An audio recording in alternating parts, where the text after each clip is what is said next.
Hey, welcome to Minority Report, I guess sports edition here. It's Auntie Carell. It's Auntie Dewan. And that's all you're going to hear from her. It's Auntie Jarrell as well. She's like, sports. But she got her drink instead. And Community, we got bonus material this week. We have Myles back because, we just had a whole few months of tennis. And we got to dissect a lot of this shit because we respect his voice. And for those that don't know who Myles is, tuned into tennis, come on now.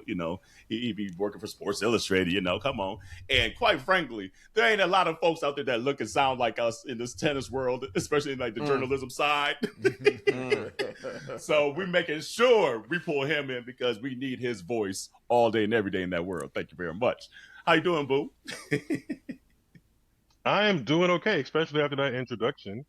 I feel like I have a wealth of wisdom to drop on the listeners, I guess, in my own little way of what's been happening in the tennis world. And I'm ready to kiki about it. I enjoy coming on the podcast with you guys, Absolutely. So I'm ready to talk.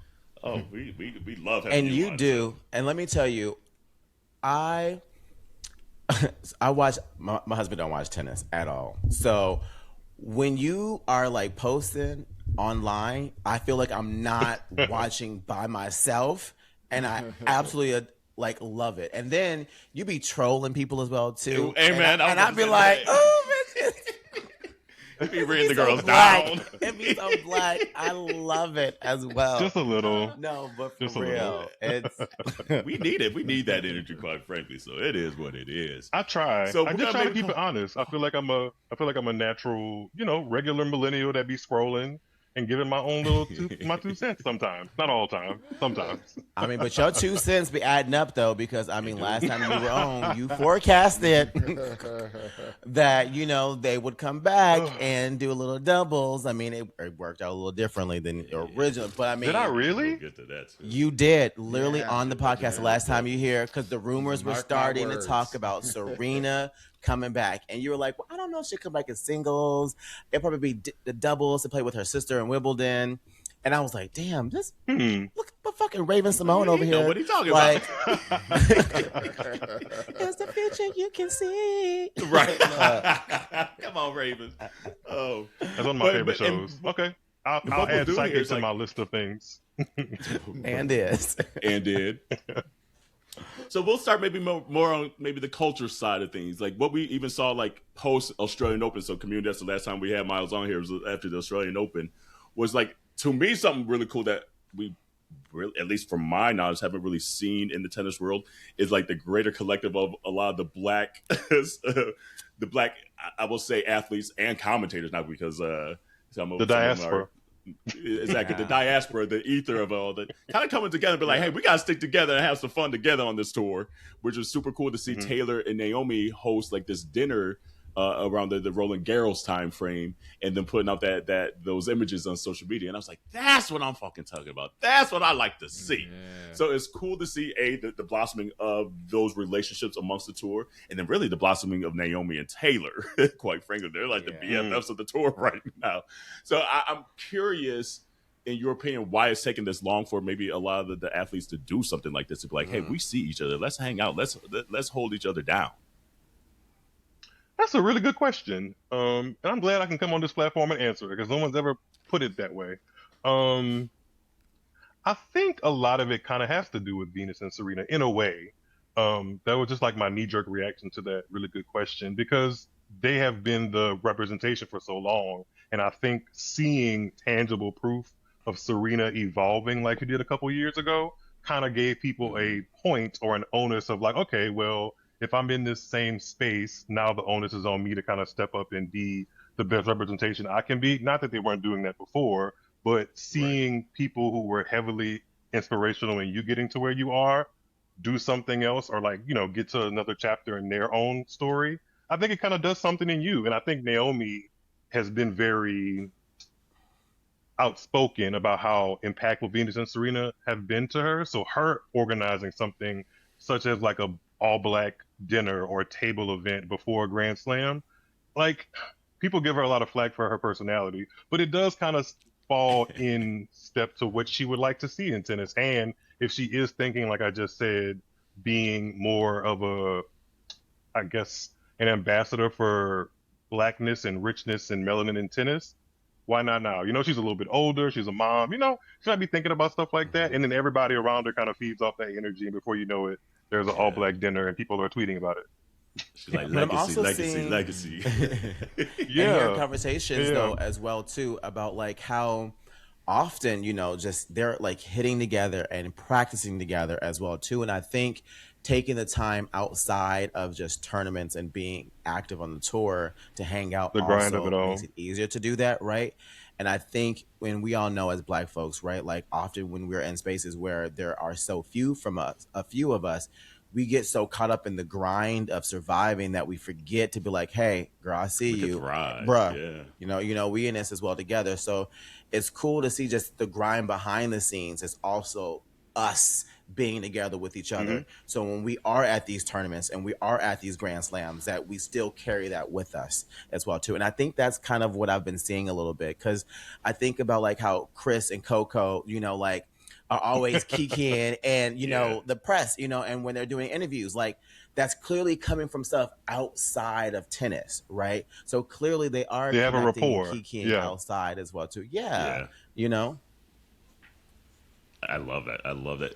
Especially it's just like you say, it's the grind of things, especially that tour. I mean, they're on the road 11 months out of the year. So if you can't find a little time to have a little fun, to feel that peace, to let your guard down a little bit. Yes, they're your competitors. Yes, you're probably going to see them in the next match in a week. But at least today, we can have a little bubbly. We see each other. We see each other. Put on the music we want to hear. You know, wear what the hell we want to wear, and it is what it is. Yeah, I'm not mad at it. But one thing, speaking of just Naomi, that's really kind of been interesting, just to even see the involvement of her fashion and how she's. Yes, a lot of times folks are like she's maybe soft spoken and things like that, but her fashion ain't. And she's letting that be the thing that's really speaking up for what she wants to contribute to the tour, quite frankly, and to the narrative out there. So I'm curious, between Roland Garros and Wimbledon, this is for maybe around the horn. And Dewan, I'm not sure if you've seen the fashion portion of it, of what Naomi's been wearing. Okay.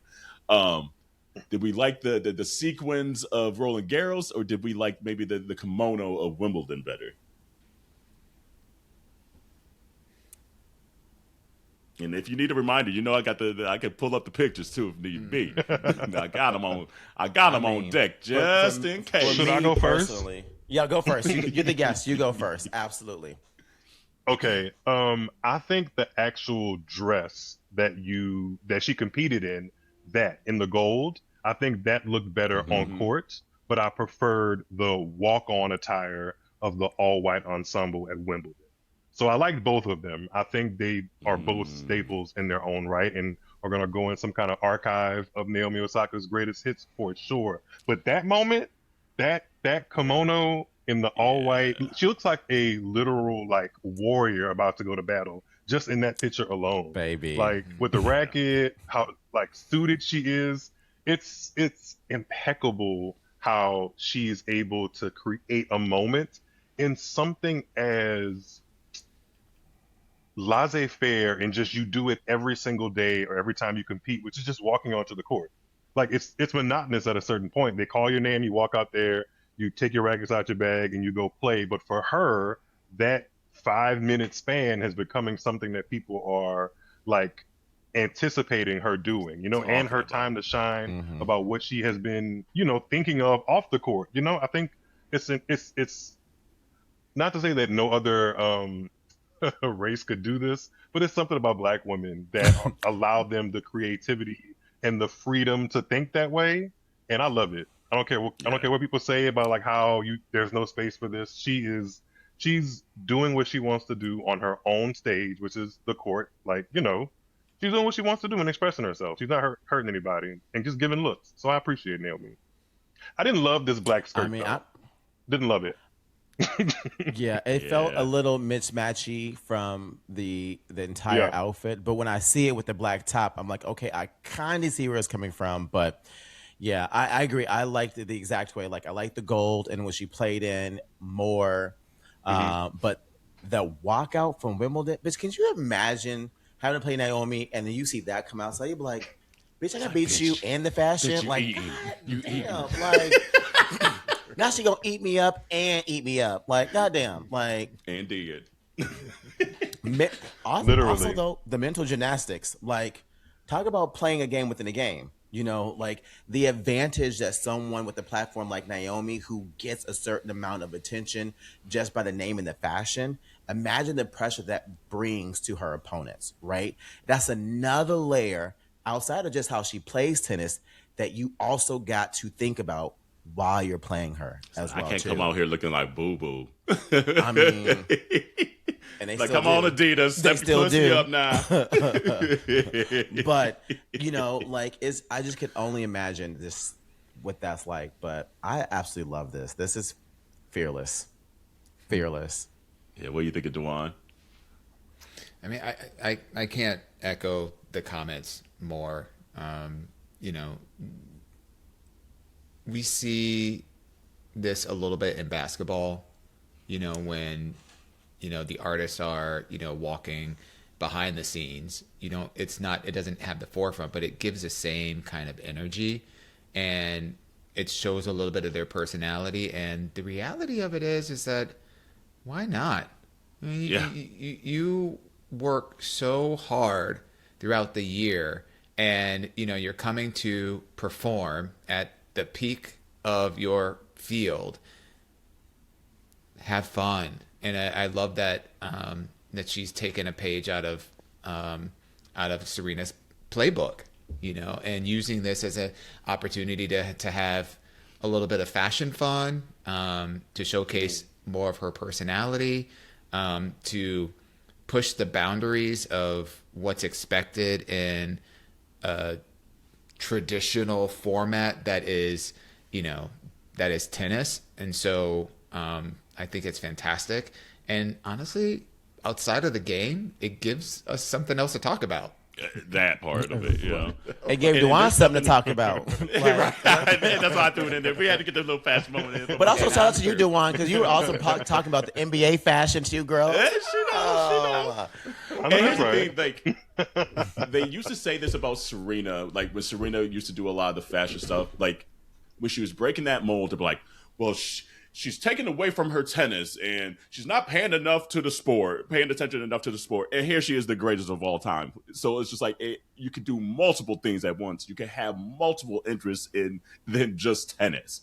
And like you said, bringing different eyes to a sport that might not have traditionally watched it, but it's just like, oh shit, she rocking this? Okay, let me see what she got on at the US Open now and things like that. And quite frankly, with the kimono inspired thing for her heritage, both sides of her heritage, there's nothing more traditional than that at a traditional tournament like Wimbledon. So she ate them up on that narrative too. It's just like, no, you complain about the sequins that I wore over in Paris, in the most gaudy city in the fucking world. So let me hit you with the most traditional thing, and y'all still talking about this shit. So I'm loving that she's showing her personality in this more so than ever, because for someone maybe a little more soft spoken, like we said she is, she's like, nope. I'm loud as I need to be. And the Wimbledon was spectacular to me. Like, it was spectacular. So, Myles, I do got to ask you a question because we're still talking about Naomi real quick. How soon is she getting this next title? Because it's coming. It's coming. Maybe the U.S. Open? I don't know. My bet is the Australian Open. I mean, she's always had good luck at the Australian Open. I can see it. I can see semis, maybe making the finals. But I think it's going to be the Australian Open. I don't know why, because I think she's still just a little bit more time to cook. But she's in the top 10 again. My girl's back. You know, she's playing well. I think she's going to get another one soon, within the next year. Oh, you don't think so? I just want to see Naomi. That's cute. I You just said want to see Naomi's Naomi number in the winner's 13, circle so all she the still time. got some work to go. I I love your definitely want to see enthusiasm. Naomi. I definitely want to see Naomi win a Grand Slam again. I think that'd be great for tennis. I just want to see her win a title first, though. Like, it's been a while since she has just won a title and been the last person standing with the win and the trophy. It's been a little minute. But I think she still has a good run in her, regardless. Because, I mean, there are some ways that she shows up on the court that makes me wonder if like tennis has passed her by, or not necessarily tennis passing her by, but the style of tennis that works the most is that a little bit further than what she can best bring on the court. Sometimes I do think about that, but then the women's game is so unique in the fact that like there's so many tiers of success and so many people that can win on any given day. So it doesn't take nearly as much to kind of quote unquote fall the right way for Naomi to find herself in a deep position of a Grand Slam or a major tournament again, you know? So it'll happen, I think, I hope, our fingers crossed. Soon. I mean, on the women's side, the last 7 majors has been a different person the last 7 majors. Yeah. You know, so like I could see it. I can still very much see it. It's still happening. And I don't know. I mean, like, we can't forget that she came back 3 years ago, 2 years ago. Like, she's still like 2024, I think, feel like she's coming back in, had her come back from maternity. Yeah. Yeah, you know, so that's like 2 years, right? So, I mean, I feel like Wimbledon last year was like that final flip because she was going out first round after first round after first round. It was. And 2024 and beginning of 2025. So, I mean, like we're starting to see her actually get multiple wins within a tournament. I mean, she made the finals before Roland Garros, or was it the final 4-1 before Wimbledon? I mean, she lost in the finals, but I mean, like she still made a finals, right? You know, it was the one in Germany. It was in Germany, outside of Frankfurt. You know, so like right before Wimbledon, definitely still has it. Yeah. So I don't know. I think she hasn't necessarily peaked. I feel with Naomi, like it's still almost a slight interest level. Like it's starting to get better. But then, like, out the blue, she'll just have a match where you're like, girl, where are you at today? Like, where are you at? And it happened at Wimbledon. Like, she was playing very well. And then she plays that boo-boo of a match. You're like, what is going on? So, like, I feel like she still hasn't gotten to the point where she could pull a full 2 weeks off of interest. Yeah. And so, but didn't she lose to the person who actually ended up winning? Need to do, like, a Am I not mistaken? Tournament to win. Say again. Didn't she end up losing to the person who ended up winning the Wimbledon? Novovoska, yeah, or she her did name? lose to Linda. She did, but like it's the way she played that match, though. But like she lost to, it was still almost like she lost she to felt Muhova, like she wasn't interested. Who got to the final, you know. Muhova. Yeah. I was like, it was one of the two, but I mean, so it wasn't like she wasn't playing a nobody. Yeah, right? no. So I sure. mean, at that stage of a tournament, for sure. But it was almost the way she played that I was like, ooh, she's not checked in. I think in this specific case, the next match that you play after winning a big match, I think the next match you play after winning such a big match, the way she won over Sabalenka, who's the world number one, I think sometimes there's a little bit of a letdown emotionally because you feel such a rush of excitement. Because one, that was her first time beating Sabalenka all year, and they had played like 4 times prior. And that was her biggest win since her comeback, you know? So sometimes it can get a little stuck in the mud emotionally the next day to have to go out there and perform. But, you know, she's a tremendous athlete at the end of the day, and she already has a Hall of Fame career, to be honest. And I think she still wants it. So I think it's possible. For whatever Naomi wants to do, I think it's possible. For whatever she wants to do. See, and that's the side comments that we love from Myles. Whatever she want to do. And then on that piece, Coco is another one that was right there against Muhova and lost in that third set tiebreak. How are we feeling of her chances to get the U.S. Open this year? It seems like she's starting to kind of work that serve out finally. The forehand still maybe has a little bit of the yips here and there, but it seems like she's starting to get a little more consistent again and starting to believe in herself again. And I think this summer run is going to be very telling of how she plays at the U.S. Open. But what do you think on Coco in this next major and when she'll potentially be able to get it? I think she's in the mix. She is firmly in the mix to put her hands on a trophy. Am I going to call her to win it? Not just yet. I want to see how she plays on those hard courts. But I got to say, as far as the momentum leaving Wimbledon, yes, it kind of ended on a sour note because I literally was in the barbershop the other day. My barber was telling me how she was on the edge of her seat. Like, I was like, wow, people are really interested in what Coco's doing at Wimbledon. It ended on a sour note because she was just over the finish line and couldn't get there. But all in all, Coco Gauff getting to the Wimbledon semifinals for the first time in her career is net positive. Yeah. I think moving forward at the U.S. Open, where she's had success before, she's going to be in the mix for sure. And if she can keep going in her game, the sky's the limit for Coco as well. You know, she's super athletic, and all in all, like I said, she keeps a good head on her shoulders. Like, if you were worried about how tough she would take the loss in such like a close match, the post match press, she's like, I mean, it happens to the best of us, you know, literally. And I believe her when she says stuff like that. I think she keeps a good perspective around competition, and if she keeps that and the prayers of her mama and daddy, she'll be just fine. I know that's right. And she's only 22. Like, that's I know what I they be keep forgetting. praying. I'm like, this girl is so young. Yeah. I love how she said in the So press young and so conference, gifted. she was like, yeah. I love how she said, she was like, if I make the shot, y'all, I'm like, oh, that's dope. If I miss the shot, then clearly y'all like, well, why'd you do that? And I was just like, I mean, you ain't wrong. Like, everyone would have hyped you up had you made it, you know? So, yeah, I think I keep forgetting she's 22. Every time I watch Coco, I'm just like, you could still see that she's going to have a long career. And I feel like we're going to see different stages of how Coco plays tennis.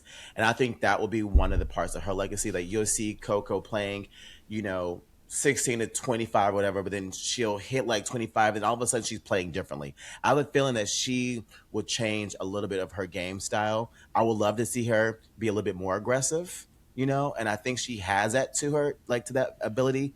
Especially early on, she was I felt personally more of a defensive player and playing back a little bit more. I would like to see her play a little bit more forward, more take the ball early, because she still puts a lot of height on the ball. But I could see her flipping that switch and just be like, you know what?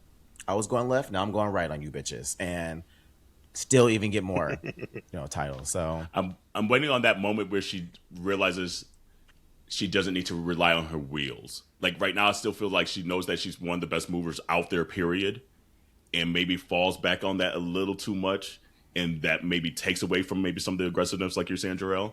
I'm waiting for that day where she just cracks one. She'll be like, you know what? Hold on. I can blow these bitches off the water. Like, hold on. And once that last little switch turns, like, she's going to be, like, unstoppable. And so that's the part where I'm just waiting for, where she just realizes, I'm motherfucking Coco. And I don't think she's quite there yet. And again, she's young as shit. So she'll get there. She'll get there. Good old Coco Gauff. I can't wait. I can't wait to see how things unfold in her career and how she just keeps progressing. Because I'm happy to see that, like, we are finding, like, a new flame in women's tennis, kind of just find their footing and take on the sport in their own way. With Coco Gauff, she produces some spectacle of a performance sometimes. Sometimes it's like, girl, what are you doing out there? And I know it can be like kind of hand to your heart type stuff, like, how'd you miss that, or how did we get here, you know? Because if you follow people on Threads, they live and breathe through a Coco Gauff match, and people are literally just clutching their pearls and all up and down. But I think it'll be fun. I think it'll be fun in the weeks to come, with the U.S. Open swing in Canada and Cincinnati and ultimately New York. And I think her career is going to be fun, regardless, to watch. So I'm all for Coco Gauff.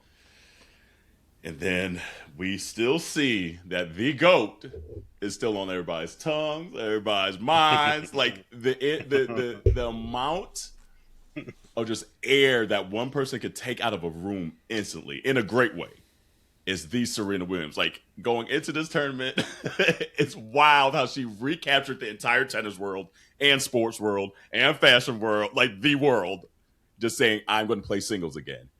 And so watching that match, and now that we know that she kind of tweaked her knee and things like that, it just gave me that anxiety, that stress again, though. I was like, Lord, I forgot about these feelings the last 4 years. I don't need this in my life. I want this in my life, but I don't need it in my life. I'm so tired. She did it to me again.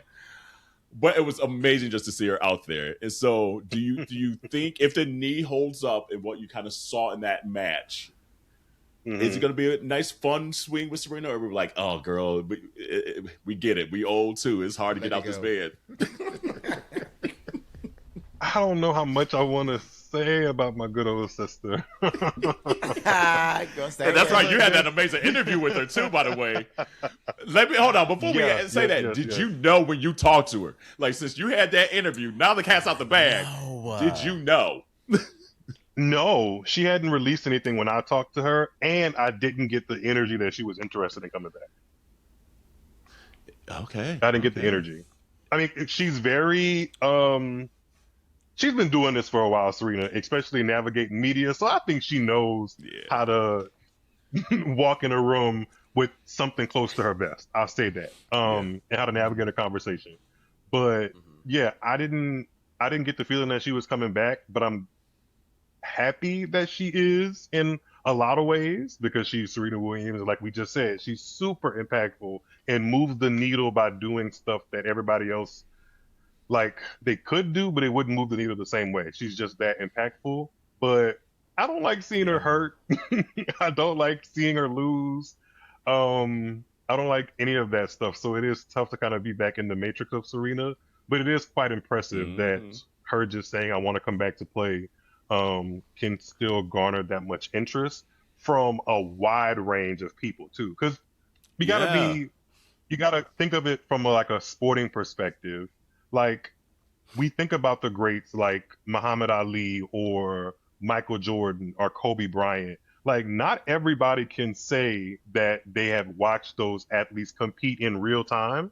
And there are people that haven't either paid attention or known about the aura, the legend that is Serena Williams, and now they get a chance to either watch her play in person or on television, you know? So it's interesting how she just pulls it all together, and of course the people that already love her and know who she is kind of just want to watch for one old good time's sake again, you know? So I like all of that. Now, in terms of competition, it is tough to see a 44-year-old athlete be, you know, a day late, a dollar short, if that makes any sense. Like, we black, it does. We get it. It's tough. It's tough to see somebody that how do I make this make sense? There's just a level of tennis that she has showcased, her and Venus, that have showcased them to get to the point where they're absolutely going to be shoo-ins into the Hall of Fame. That's almost putting you in like a superhero kind of category. Nobody wants to see their superhero like be knocked down or be, you know, wrapped up with a knee and like hobbled. You kind of want to see your superheroes be always willing to fly and fight and do the right thing and play the right way. So that's tough to see Venus and Serena be a step slow and kind of always be teetering on some kind of an injury. So that's tough from a realistic standpoint. But all in all, it's okay. I'm still a Williams sisters fan and a Serena fan, so I'll take it. I mean, I'm really impressed. I mean, 4 years without a match really underneath your belt, and when you were playing doubles, your partner messed up her knee, which we'll talk about here in a little bit. Which I mean, that was ideally was going to be helped to prepare her actually for Wimbledon, right? So like to only get one match in before getting the wild card to play your single match is low key kind of crazy. But I think she had two, right? Because I think she played one more, like in she played with Makova and Makova as well too. Yeah. So I mean, like 2 matches in 4 years, and to go 3 sets, you know, and at to Wimbledon, battle back, center with court, the 20-year-old, right? With the 22, right? You know, like is actually low key impressive for the sport. For those of us who know tennis, know that that's not an easy thing to do. And just for those that know life above 40. Because bitch, some days your body just hurt. You be like, I ain't did nothing. But I like just seeing, I love seeing that little bit of old Serena in that second set and that tie break. And she just help like, herself. Yeah, like that. She said, I might as well win this. I might as well. And I was like, you know, at that point when she won that second set in the tiebreak, I said, you know what? I don't care anymore about the rest of the set. I was like, I see the glimpse of my hero, of the Serena that I know, and I got to see it right there. And I was like, the rest is just extra. The rest is just for me as a fan to just sit here and get this additional time that she is giving us. She showed it right there in that second set, and I'm good. And then quickly here, and I know we always end up talking more than we think we're going to. On the men's side, answer this question. Shelton Tiafoe, Felix. Which one of these three is most likely to get over the major hump? And win a Grand Slam singles title? No. Mm-hmm. Of course, that's the question. Not a 250, not a 500, not 1,000. The big shebang. Oh my gosh. How do I say this? I think the world thinks it's gonna be maybe Tiafoe. Like the casual fan thinks it's gonna be Tiafoe. The hardcore seasoned fan thinks the most likely person is gonna be Felix, and then somebody in between probably thinks it's gonna be Ben. I think they all have a little. This is like the PC answer. I think they all have what it takes to win one. I think they all have what it takes to win one. It just is going to take some things to fall the right way. If I had to pick, like, out of the three who has the best shot of winning the U.S. Open coming up, I probably would say Felix. Francis has the swag to be able to. If you're watching a Francis match and he's playing well, you can leave thinking, what can't this guy do? You know, like he has that ability on a tennis court. He's a showman. Ben Shelton, he's a showman, yes, and he also plays really good tennis. Sometimes not when it matters the most, but he does play really good tennis. And then Ben is such a competitor in a way that not the other two aren't, but he's such a competitor, and you can tell there's a real desire to win. So he has a shot too. He likes those courts, and then Felix likes those courts too. He's a semifinalist 2 times over in New York. There's something about the energy there that he kind of likes, even though it doesn't jump off the screen. His competitiveness and flair, the same way Francis and Ben do.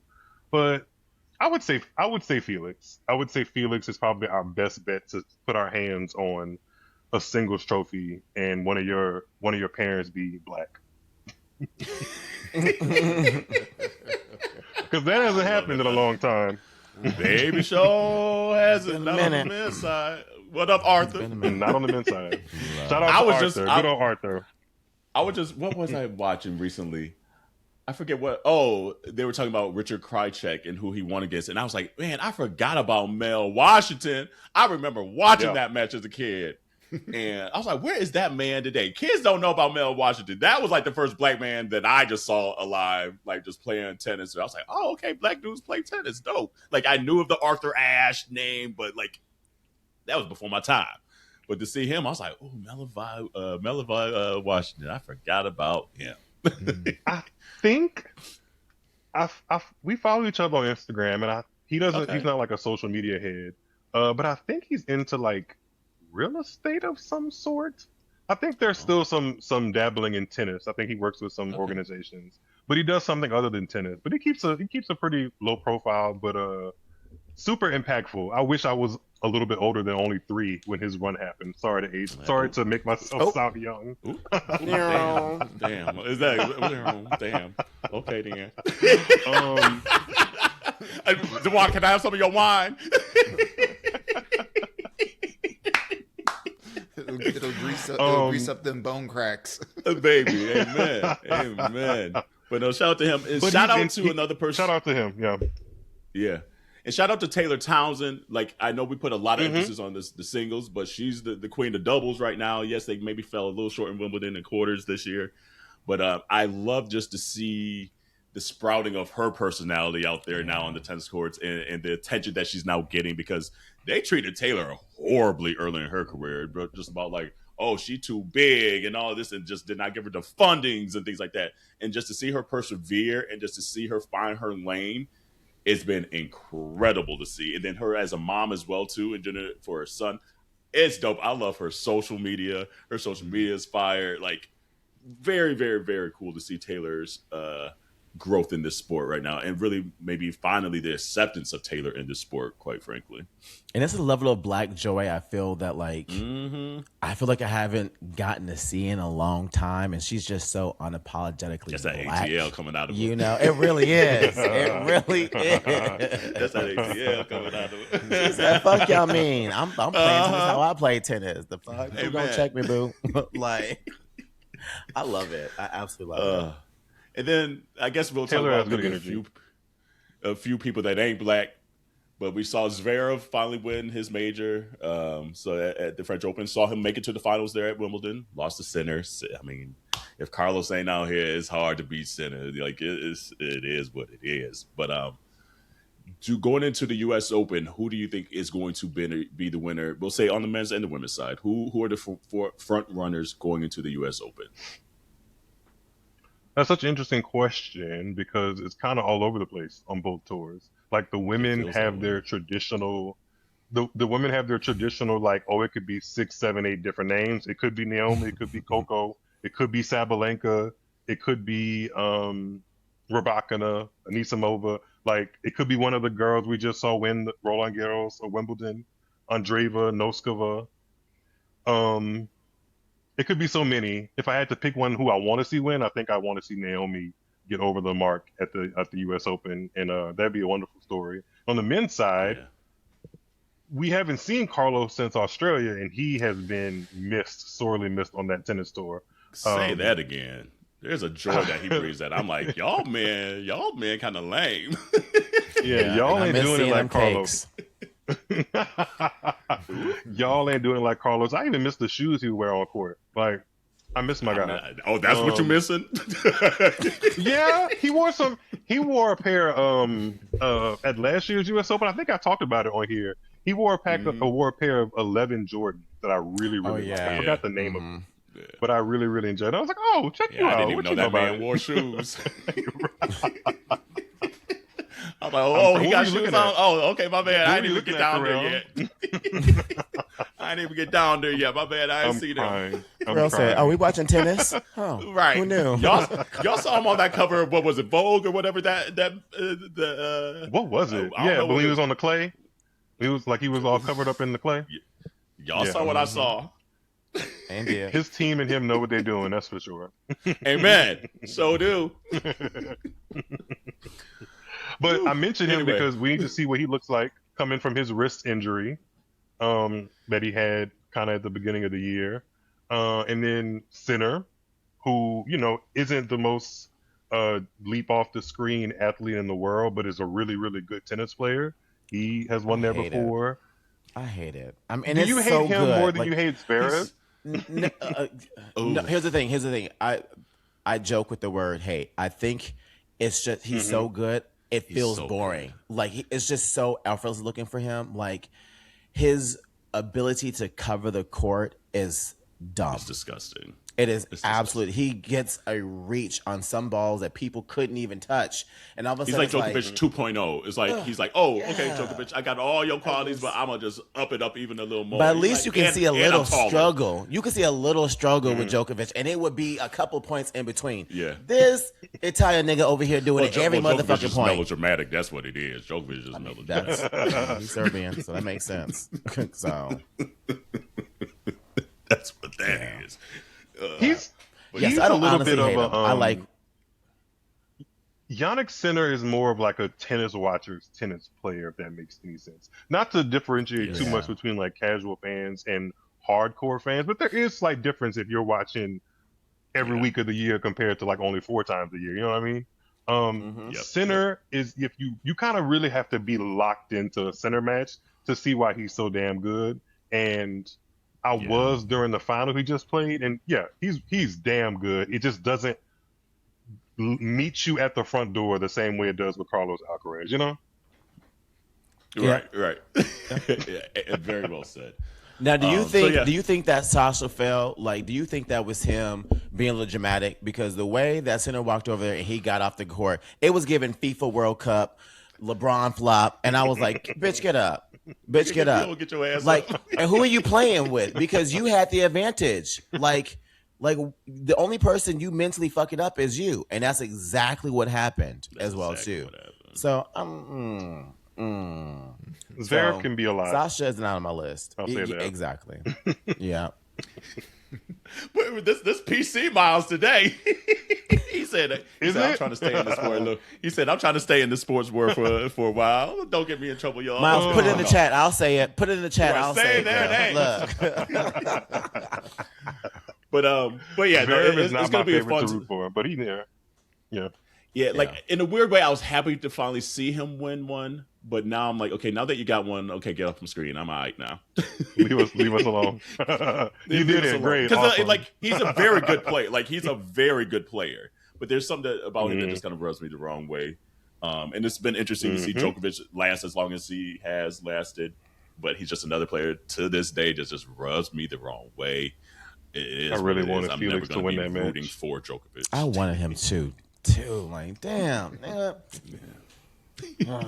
So close. And then we'll end on this note. Myles, your homeboy Musetti out here still injured, Playboy. When did I ever say he was my homeboy? Is there footage of this? Who said that? Who said that? I do. Now that you say his name, I haven't realized that he hasn't played much this year. So, like, if I think about him, I do like watching him play, but he's not the same kind of like at the forefront of my mind how Carlos Alcaraz is. But it'd be nice to see him back on the court and healthy. You know, he probably ain't beating Alcaraz or center when it really matters, but you know, hey, go out there, young king. Yeah. Young Italian. And then I think you had mentioned that. Who was it? Jarrell, was it you that mentioned Kabali last time was fine? I finally saw. I was like, oh, this man is kind of handsome. Kabali. Oh yeah. Mm-hmm. I was like, oh. I was like, okay, I see what y'all was saying. I see it now. Okay, hey. Are we giving enough love to Arthur Feast? Anyway, if he play, but yes, when he on the court, I'll be watching. I give some more than some love. He's just thick and delicious, and he take that shirt off, he'd be like flexing and shit. I'm like, ooh, that motherfucker. I want him to be healthy. I mean, healthy and happy. Same. And he started off the year looking pretty solid. You know, really good. Yeah. I was like, okay, my guy looking good, and then. I hope he is not one of those players that have like an injury bug that he keeps picking up, but. Wishing him luck. I hope not. Because he's another one that's just like a talent where you're just like, wow. Like when he's on, it's just hard to beat him. But I agree. But Myles, we appreciate you as always, like the official correspondent for all things tennis in our eyes. We'll probably have to have you back at the ESPN, or maybe the ESPN. I like that. ESPN. I like that. Yes, ma'am. I love it. And for those that are watching that don't know where to find you, where can they find you for all things tennis correspondent?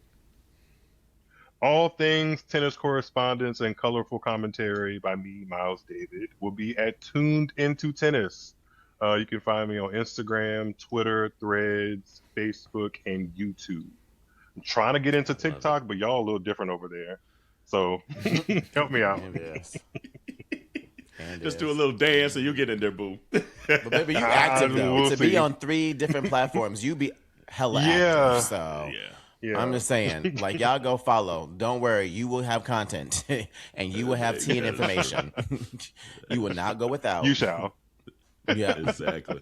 And then for those that have made it this far, also on Monday, you'll see more Myles because he'll be on our full episode of Minority Report this week. So make sure to look out for that. Hit the bell button and the subscribe button and all that stuff. So when you see us populate new content out there, you're the first to know. But Myles, we appreciate you. We always appreciate your perspective on this sport. It's refreshing to see. So keep it up. I know it could probably be a little burdensome. I know folks, the trolls be trolling sometimes. I'll be seeing it. And I'll be like, hold on, no, y'all ain't about to say that today. But keep it up. We love it. And anything else in your hearts and minds before we get out of here, Jarrell Dewan?